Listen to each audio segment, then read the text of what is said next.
Good morning, gentlemen. I'll continue today with the things we have been considering before.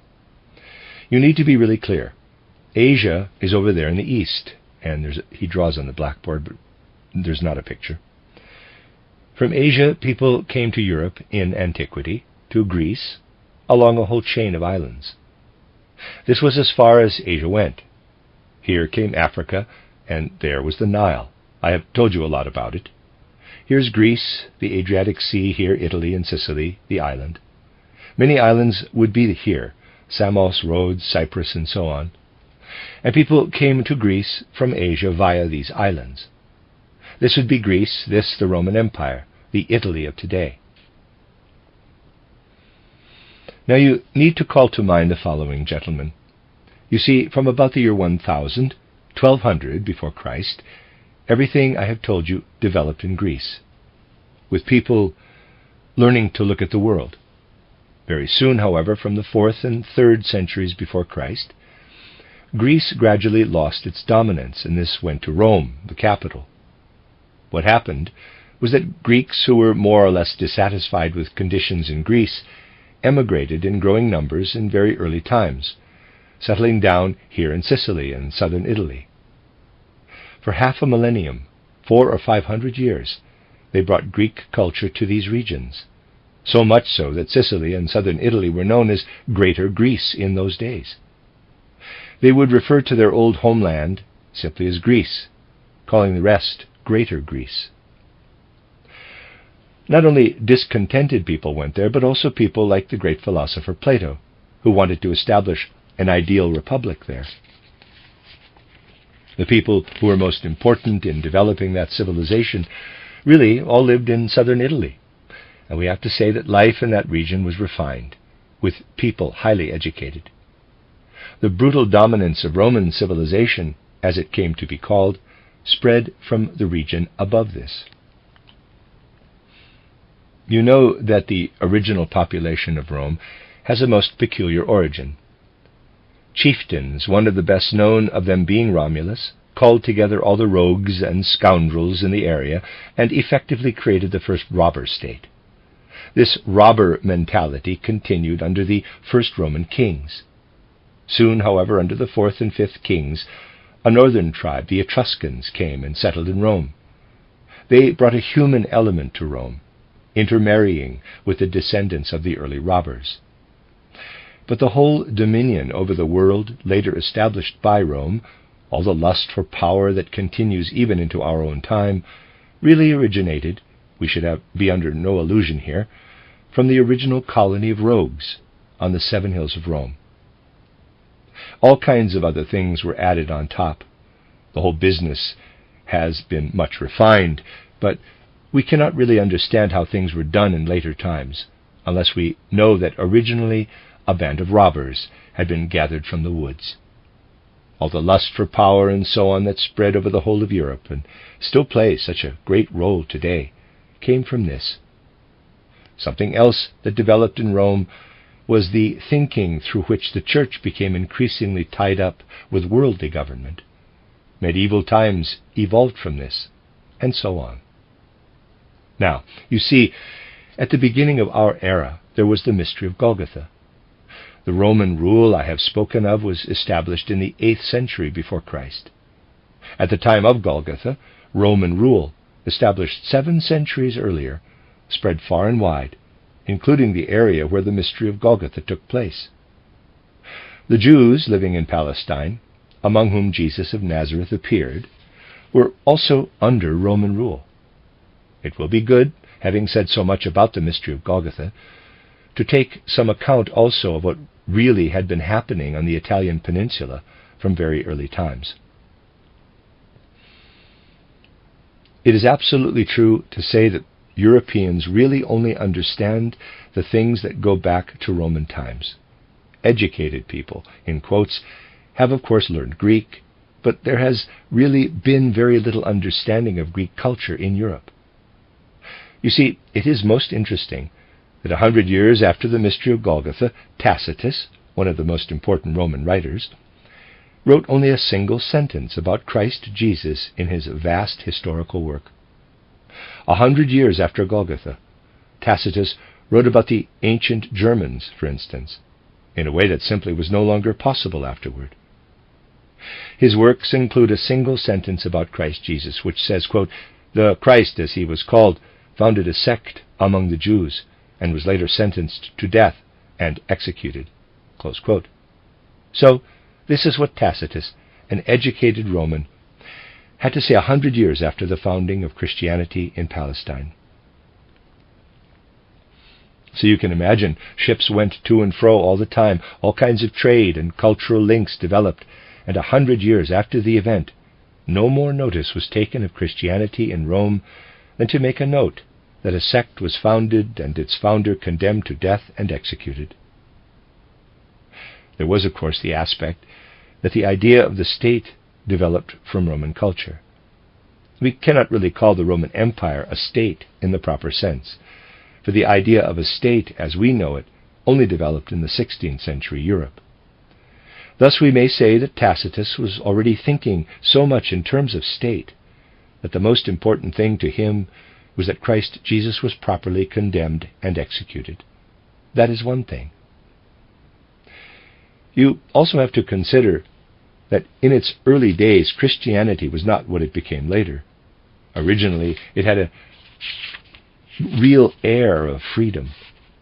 It would be fair to say that people had all kinds of different views and only came together in that they saw Christ Jesus to be something special. Apart from that, they had very different views. Well, gentlemen, you'll only be able to understand what came into the world with Christ Jesus, and why it was, after all, necessary for me to show you that the surroundings of our earth have an influence on it, even in language, if I now attempt to show you how Christianity developed as teaching, as a view of the world and of life, and how Christ Jesus came into this evolution of Christianity. It is really something very special to see that Christianity was founded there in Jerusalem, and 100 years later the most erudite Roman author knew no more about it than I have told you. People were, however, always migrating from Asia via Africa to Italy, and this Christian sect was spreading beneath the surface, I would say, of human affairs as they were seen in Rome. When Tacitus wrote those words, the Christians, Christianians as they were called, had long since spread among the populace, which would not interest a noble Roman. But what did they do with the Christians? Well, you see, the descendants of Romulus the robber, too, had gradually reached a point where they were, in quotes, really educated. Their education consisted, among other things, in building vast arenas where fights with wild animals took place. They took great pleasure in throwing those whom they did not consider to be part of humanity, in the Roman sense, to the wild animals, and delighted in watching them being eaten, having first been forced to fight. That would be a noble pleasure, in quotes. The despised sect called the Christians were particularly suitable for throwing to the wild animals at the time when people thought like this in Rome. They were also particularly suitable for being painted with pitch and set fire to, so that one could see them as torches in the circus. But the Christians still found ways of surviving. They did so by holding their ceremonies and so on in secret. They would spread what they felt it was important to spread below ground in the catacombs. Catacombs are large underground spaces. There the Christians buried those of their dead whom they loved. So there would be the graves, and the divine services were held over the graves. It was generally the custom in those days to hold divine services over the graves. You can still see this today if you look at the altar in a Roman Catholic church. It is in fact a burial place, with relics such as the bones of saints kept inside. In earliest times the altar was an actual gravestone, with divine services performed on it. Below ground in the catacombs, the Christians of those early centuries were able to hide the things which they had to do. A few centuries later, the picture had changed a great deal. What happened then was this. You see, the Romans were up above in the early centuries after the founding of Christianity, amusing themselves in the way I have told you, and below, in the catacombs, were the Christians. A few centuries later, the Romans had gone, and the Christians began to rule the world. The question as to whether they did better or worse is something we can discuss on another occasion, but they took over world rule. It proved extremely harmful to Christianity to be thus connected with world rule, for as world history progresses, the religious life is less and less compatible with the state system and world rule. The matter is as follows. We can only understand the evolution of Christianity, the involvement of Christ Jesus in the evolution of Christianity, if we understand the nature of religious life in earlier times, when it was part of everything. I have told you of the ancient mysteries. To use a modern term, the mysteries were institutions where everything a person could learn was learned, and at the same time, they were the religious institutions and the art institutions. All cultural life came from the mysteries. And people did not learn the way they do today. How do people learn today? People have things drummed into them in grammar schools and secondary schools. They then go through some years at university, and this leaves them the same as before. But in the mysteries, you became a different human being. You had to gain a new relationship to the whole world. In the mysteries, you had to grow wise. The institutions we have in the modern world do not make anyone wise. At most you can become learned. But two things may be compatible or not compatible. Wisdom does not go with stupidity, but learnedness can easily go hand in hand with great stupidity. So that is the situation. In the ancient mysteries, people were made into wise human beings and truly cultured. They became human beings who could take the spiritual realm seriously. They had to go through 7 stages, with only very few reaching the highest stage. Those 7 stages had names which we must learn to understand, so that we shall know what the individuals who had reached them had to do. If we translate what a person had to do when first admitted to the mysteries, we arrive at the term raven. The first stage thus were the ravens. Admitted to the mysteries, you became a raven. What did ravens have to do? Well, they primarily had to maintain communications between the outside world and the mysteries. They did not have newspapers then. The first newspapers only came thousands of years later when printing was invented. The people who taught in the mysteries had to gain information by sending out trusted individuals who would observe the world. The ravens may be said to have been the confidential agents of the people who served the mysteries. And this was something you had to learn first, to be someone who could be trusted. Today, political parties and so on employ many confidential agents, but one has to ask oneself if they can always be trusted. Those employed as ravens in the mysteries were only accepted as confidential agents after being tried and tested. Above all, they had to learn to take the things that they saw seriously and report them truthfully. But in the first place, it was also necessary to learn what truth signifies in human beings. I am sure people were no less deceitful in antiquity than they are today. But today, lying and deceit come into everything, whereas in those days you first had to learn to be a true human being.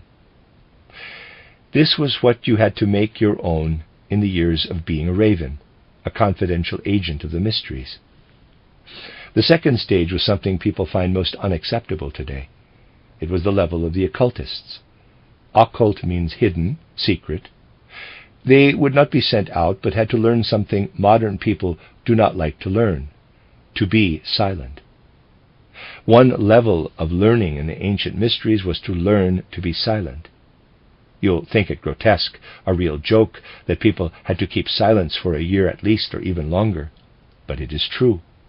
You learn a great deal from keeping silence. It is something that can no longer be done today.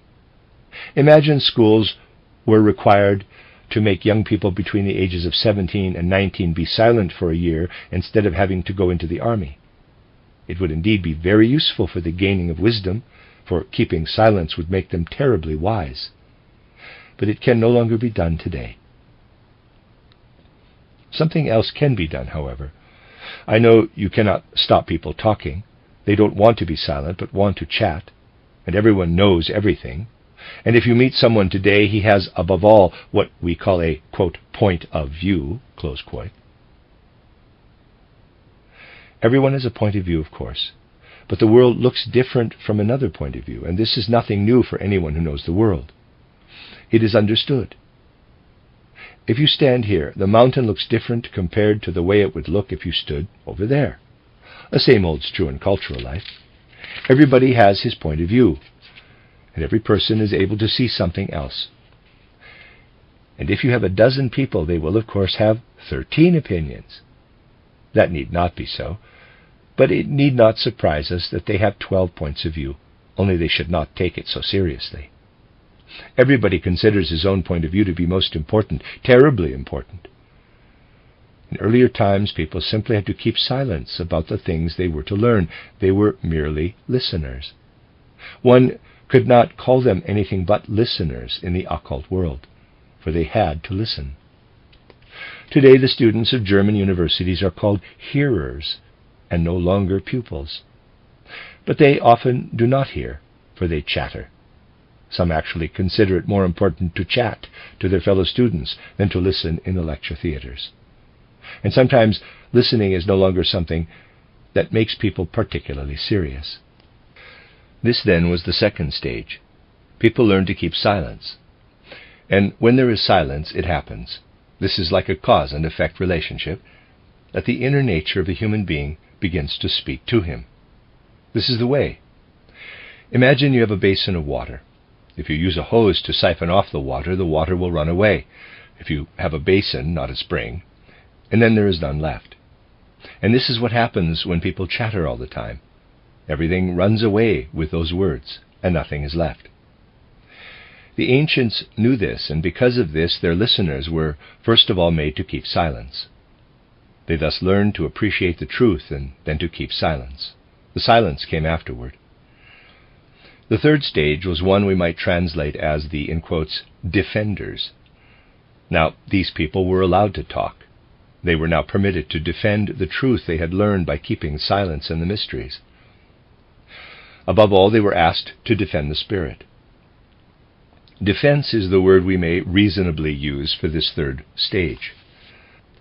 The people who were at this stage had to know enough to lend weight to anything they said about things of the spirit. It was therefore not permissible in the mysteries simply to talk about the spirit. You had to learn about it first and have become a proper defender. People would then advance to the fourth stage. We may translate this as, in quotes, lion. That is how it is usually translated. It would be even better to say sphinx. The word signifies, more or less, that one has become a spirit. You would still go about in a human body, but you would behave among people the way gods behave. People did not make a great difference between humans and gods. You simply became a god as you progressed through the mysteries. The ancients had a much more open way of looking at things. People of later times saw the gods as always being above humanity. That was not the view held by the ancients. Today people say, all right, man is descended from the apes.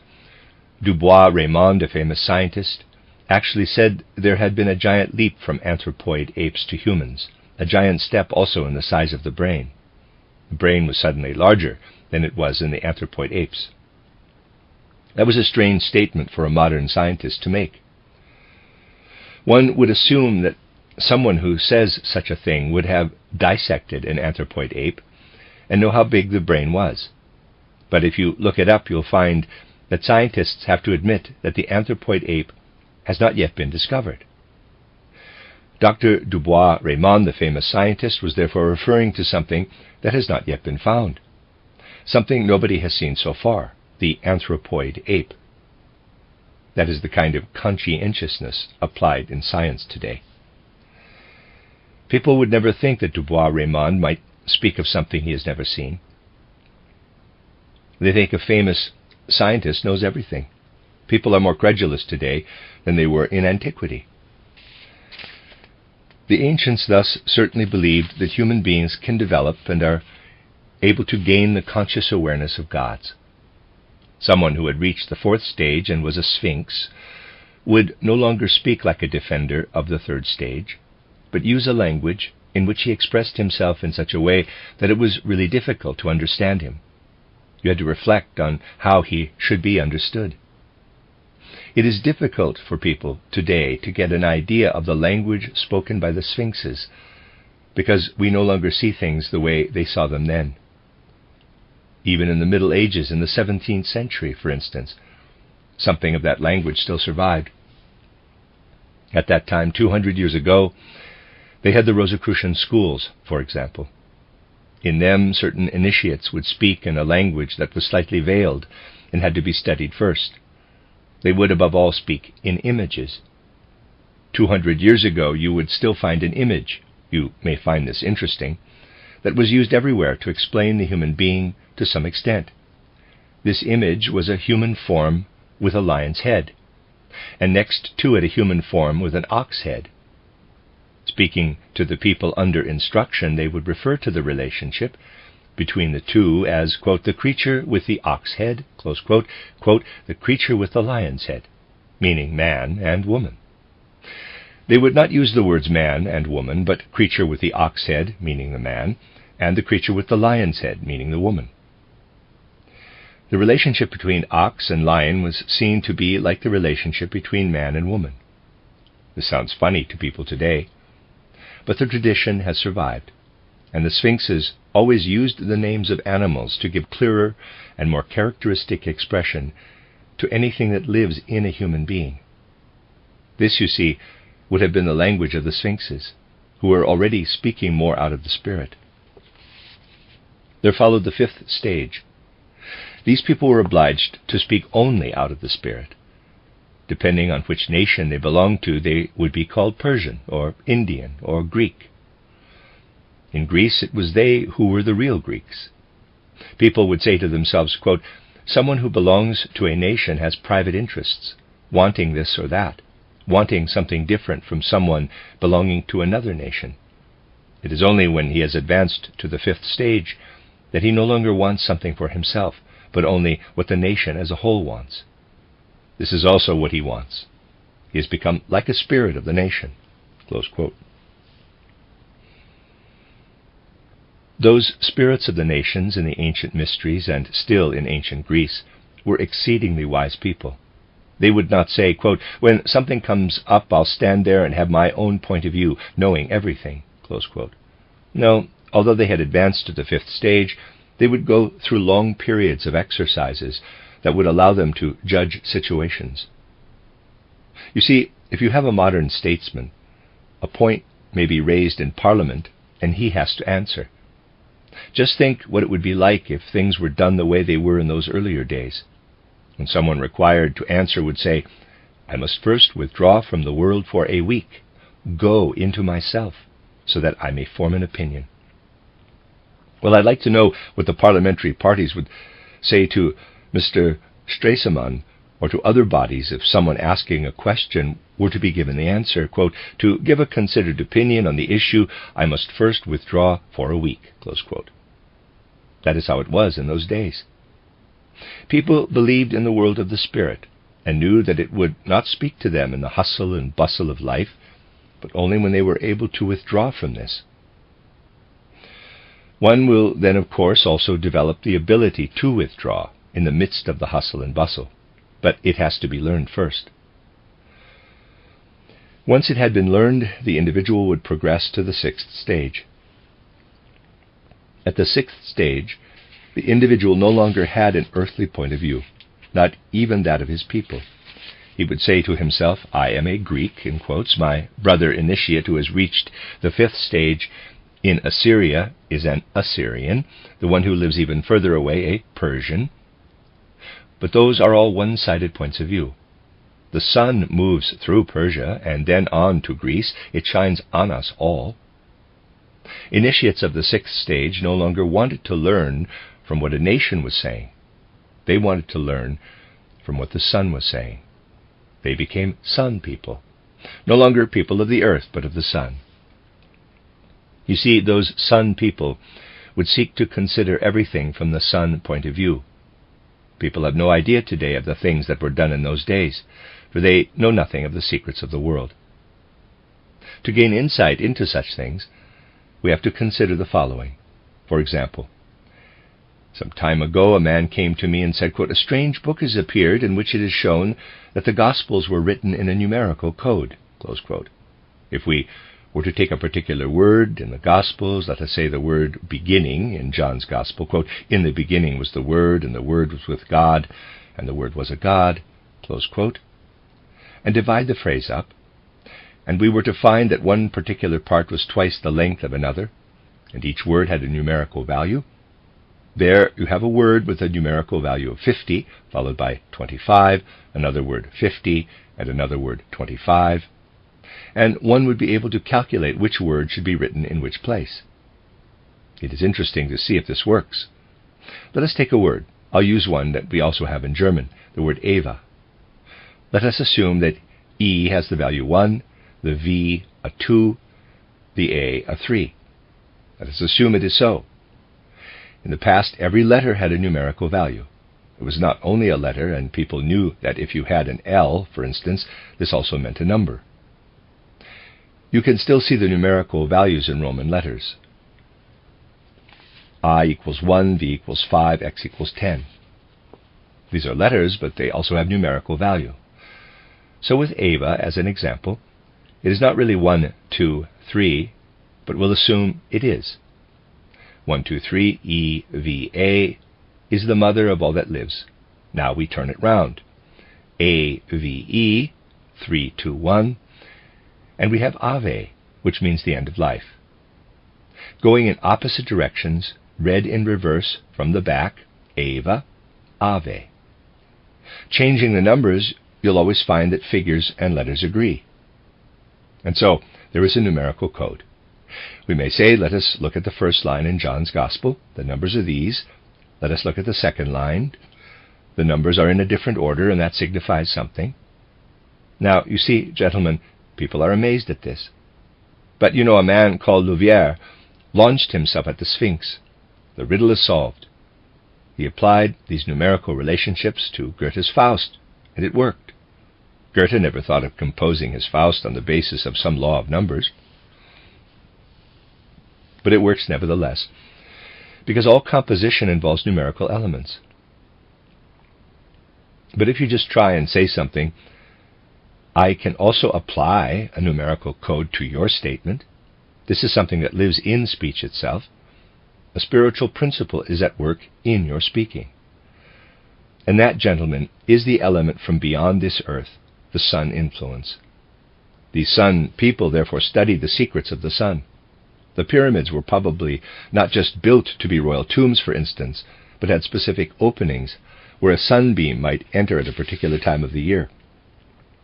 The sunbeam would write a figure on the earth. The sun people studied this figure and let it inspire them. In this way they studied secrets of sun life. Someone who had become a sun person was able to say he did not go by earthly things at all, but by the sun. And when he had been one of the sun people for a time, and had taught humanity about things beyond this earth, he was elevated to the rank of father. This was the highest rank, and few attained it. These were the people who had full maturity, people who were obeyed and followed. Others would obey them firstly because they had grown old in years, for by the time you had gone through these 7 stages you had grown old in years, and because they had wisdom of life and also wisdom of the world. Number 1, raven. 2, occultist, listener. Number 3, defender, defense of the spirit. Number 4, sphinx. Number 5, Greeks, for example, spirit of a nation. Number 6, sun person. Number 7, father. Now just imagine, gentlemen, that Christ Jesus of Nazareth, lived at a time when people everywhere in Asia still knew something about those mysteries. It was still known, for example, that there were people who taught sun wisdom. Jesus of Nazareth wanted people to be enlightened and to understand not only within, but also outside the mysteries, that what the sun does for human beings is already there within them. It is there in every human being. That is the most important thing about Christ Jesus, that he is sun truth, teaching the sun word, as it was called, to be held by all people in common. You need to note the great difference between Christ Jesus and the other sun people.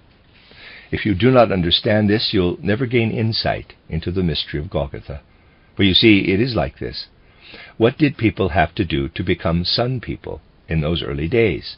They had to be raven first, an occultist, defender, sphinx, soul of a nation, before they could advance to being a sun person. There was no other way. You had to be admitted to the mysteries. What did Jesus of Nazareth do? He had himself baptized in the river Jordan, as was the custom among the Jews then, and on this occasion, that is, without having been in the mysteries first, the wisdom came to him that was held by the sun people. He was therefore able to say that his wisdom had come from the sun itself. He was the first to relate to heaven without the mysteries. What did a sun person in the mysteries say when he looked up to someone who had reached the seventh stage? He would say, "Behold, that is the Father." That individual would be standing at the altar in the white garment of a priest. That was the Father among those who had gone through the different stages in the mysteries. Christ Jesus did not go through the mysteries, but received it from the Son itself. This is why he said, quote, "My Father is not on earth," close quote, meaning not in the mysteries, quote, "but my Father is up above in the world of the Spirit," close quote. He was thus clearly speaking of the Father in the world of the Spirit. Christ Jesus wanted to make people who in the past had received all things of the Spirit from the earth aware of the spiritual sources that lie beyond the earth. And this has always been misunderstood. People would say, for example, that Christ Jesus taught that the earth would perish and the kingdom of the Spirit would come very soon, that would last 1,000 years. The clever people of today, sometimes feeling benevolent toward the ancients in their cleverness, say, quote, "Well, this is something current at the time, and Jesus quoted it. After all, he was a child of his time and would accept what people said." But that is nonsense, for the 1,000-year kingdom did indeed come, only it did not look the way people thought it would. It was like this. In earlier times, people gained ideas and also experience of the spiritual world by the means I have described. It was the custom in those days when people were different. This had ceased at the time when Christ Jesus lived, and people had to find the Spirit in a different way. The Spirit had to be found by direct means. Christ Jesus did so. And if he had not done what he did, humanity would have gone into a complete decline. Life would have become meaningless. This is not to deny that much that is meaningless has later emerged, particularly through Christian institutions, but originally there was none of this. So people would have become witless. The mysteries would have perished the way they did indeed perish, but people would not have known anything of what was taught in the mysteries. Take the sun person of old, what was said of him. People knew that he had the knowledge to be gained from the viewpoint of the sun, that he had died where life on earth was concerned. Speaking of a sun person, they would say he had died where life on earth was concerned. This was the reason why a ceremony imitating death and burial was performed in the mysteries before someone became a sun person. Christ Jesus put death and burial openly before the whole world. What happened publicly at his death was something that had always been part of the ritual in the mysteries. It had been a secret of the mysteries, and then it was there for all the world to see on Golgotha. You see, it really was true that a sun person had died where the earth was concerned. Because of this, he was in between death's world of decline and the world of resurrection, the world of the eternal. Things sometimes remind us of old customs where we can no longer perceive the meaning. Think of canonization in Rome, for example. It is a major ceremony when someone who died hundreds of years earlier is canonized in Rome. The ceremony is as follows. First, the Advocatus Dei, the defender of the divine, appears. He presents all the good qualities of the person to be canonized. Then the Advocatus Diaboli, the devil's advocate, speaks of all the bad qualities of the saint. The decision lies between the two. I am not saying it is always the right decision, but it lies between the two. The ceremony is still performed today. When someone is canonized, for instance Joan of Arc, the two advocates appear. The saint stands between the two advocates in the spirit. You remember that in pictures of Golgotha one always had Christ Jesus on the cross that is in the middle, and beside him the two thieves or robbers.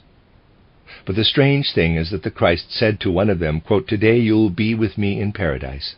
Close quote. This one went up above, therefore, and the other went below. Lucifer and Ahriman are those two advocates. This also held true for the sun person of old. He made the acquaintance of Lucifer and Ahriman, meeting the principle that wants to draw us up into the world of the spirit, making us wholly spiritual, which is not the right thing for a human being, and the principle that wants to take us down into the earth's sphere, which also is not right for a human being, for the human being is at the in-between stage. In the mystery of Golgotha, the whole world could see something that had only happened in the mysteries before, where it was only a metaphor, for the initiates would not really die. They became fathers. The Christ did really die. But he said, quote, "My spirit does not die. It goes to the Father. For the Father is now no longer working down here as the ancient Father. He is working in the world of the Spirit." Close quote. This is something that came entirely from the mysteries. We must look in the old mysteries for the Father idea, and only then do we really understand how Christianity evolved.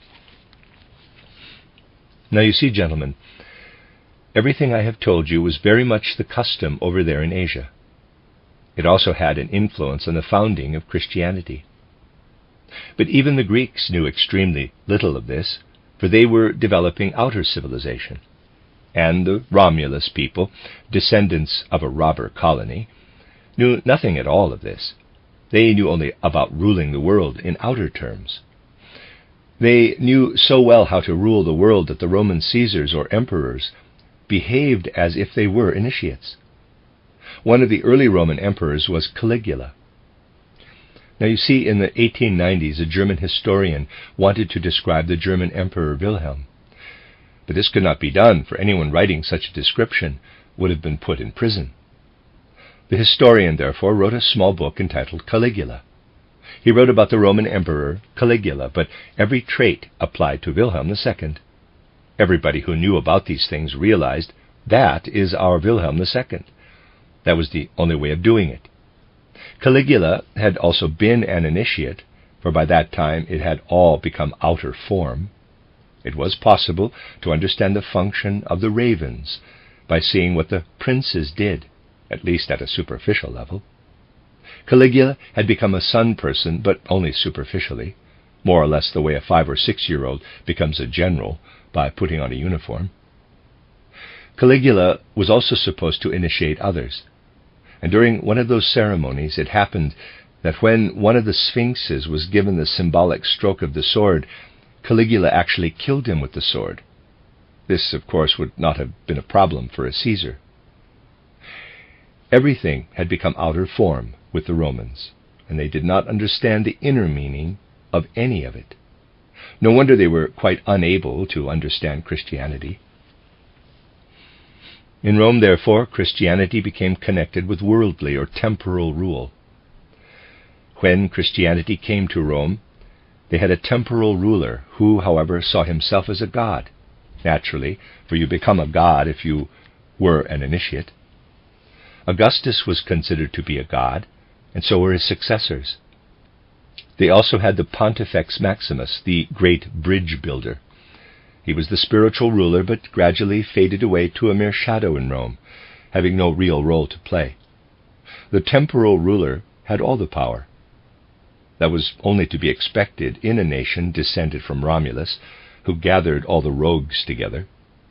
And then, you see, Christianity became worldly exactly through its connection with Rome. This is what I had to tell you today concerning the outer aspect of Christianity. I'll speak about the inner aspect, the true influence of the Son on Jesus, the next time, which will be next Wednesday.